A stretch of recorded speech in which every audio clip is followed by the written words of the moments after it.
Momentálně si jdeme pro náš bizární balíček, kvůli kterému jste na tohleto video vlastně klikli. Máme tady vedle mě moje kamarády. Tady Šárku, tu už můžete znát z videa, Páť ještě ne, ta tam s náma měla být, ta se na nás pěkně vysprala.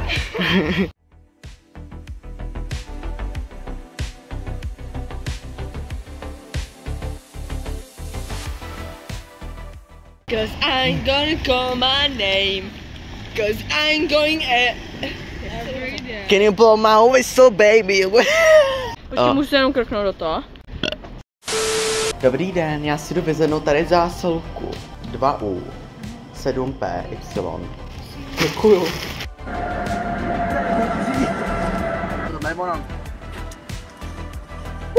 No, já jsme se tady jako koukali na ten balíček a říkal jsem si, ty vole, ten balíček je úplně nekvalitní.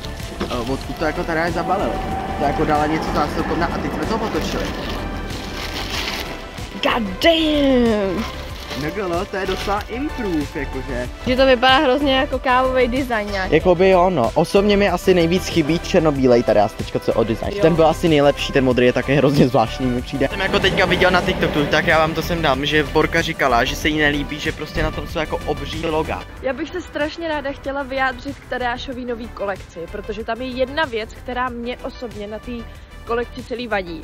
A přijde mi, že se o tom vůbec nemluví. Mně se ta kolekce právě že líbí. Mně to přijde originální, přijde mi to zajímavý, přijde mi to celý strašně hezký, třeba i ta čepice kšiltovka. Ten hlavní point, který mě tam vadí a překáží, tak je to, že ty loga tam jsou strašně velký a nevkusný. Já se fakt omlouvám. Ty loga jsou otřesný na tom. A já chápu, že potřebuje promovat tu značku. Tadeáši, prosím, normálně jeden produkt aspoň, kde to logo není tak obrovský.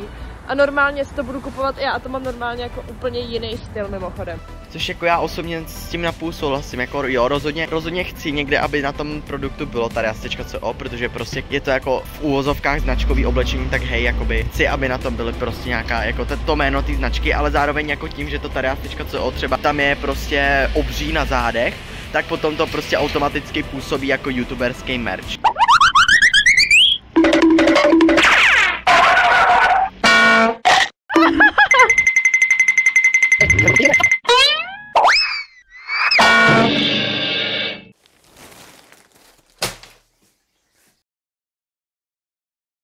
Reálně, vidíte vy, jako, to je prostě úplně obří v porovnání s mým stolem, to je úplně insane, kámo.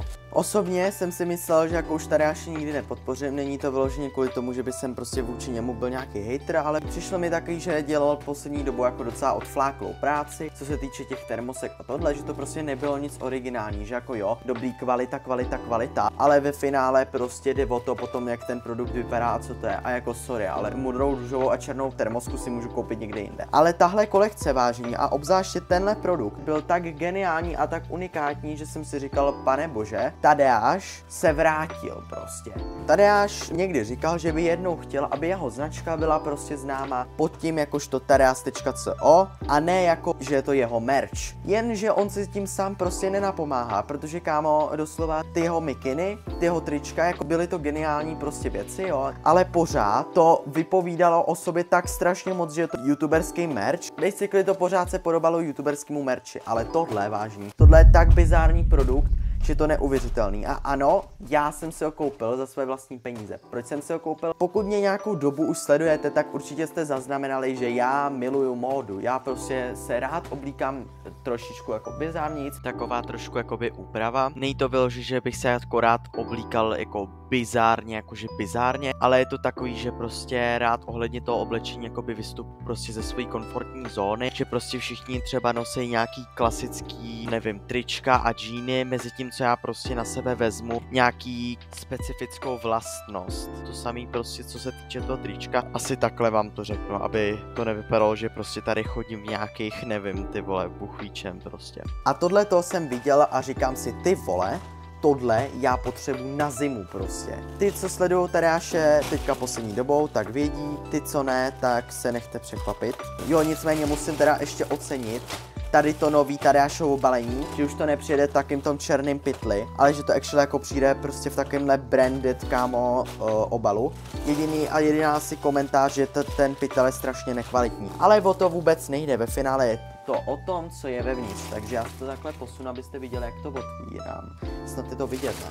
Doufám, že jo. Takhle ušmyknu a budu doufat, že tam nic neustřihnu. Já doufám, že tady není vidět ten bordel, co mám tady. Já tady mám hrozný bordel, já tady mám úplný kraviny, kámo. Jsem tady třeba měsíc neuklízel, protože jsem tady nenatáčel měsíc.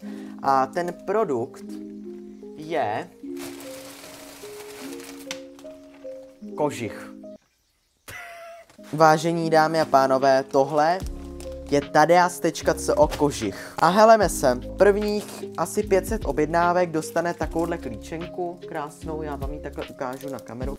Snad to, ono to vole úplně debilní světlo, počkejte, já na to posvítím telefonem. Prostě takhle jako tadeas.co, takýhle hnědý, prostě v grounded stylu. A prvních asi, myslím, že 1000 objednávek, potom dostalo ještě ty 3 speciální samolepky, jsou 3barevný, takový to klasický prostě kámo, tadeášový prostě kámo, trikolora, kámo, hnědá, béžová a zelená. Klasicky tadeas.co bonbon. Děkuji za objednávku, thank you for your order. To vypadá, že to normálně printed, ona je nějaká zlomená, jo. Ale já jsem prostě OG, takže já mám ještě ty podepsaný. Ty kartičky mám už dole, už je nemám tady vyvěšený. Klíčenka, ta klíčenka mě actually zajímá.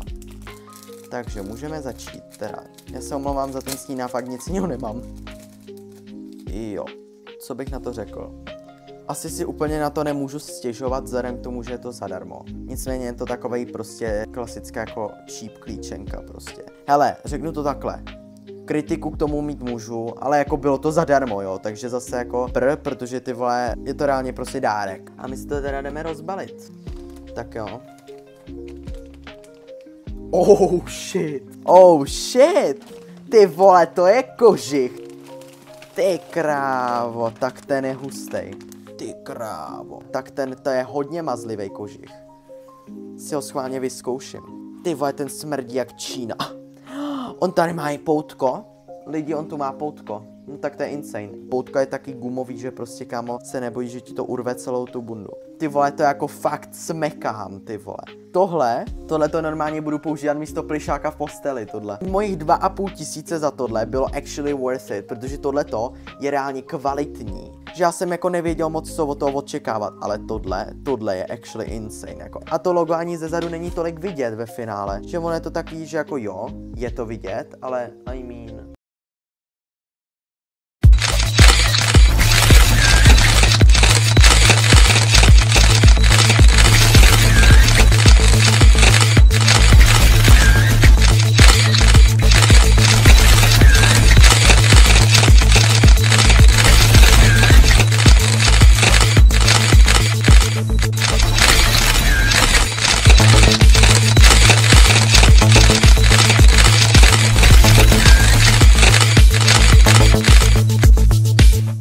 Tak jo, já doufám, že se vám video líbilo, pokud ano, tak tady zanechte like, určitě i zvažte sdílet.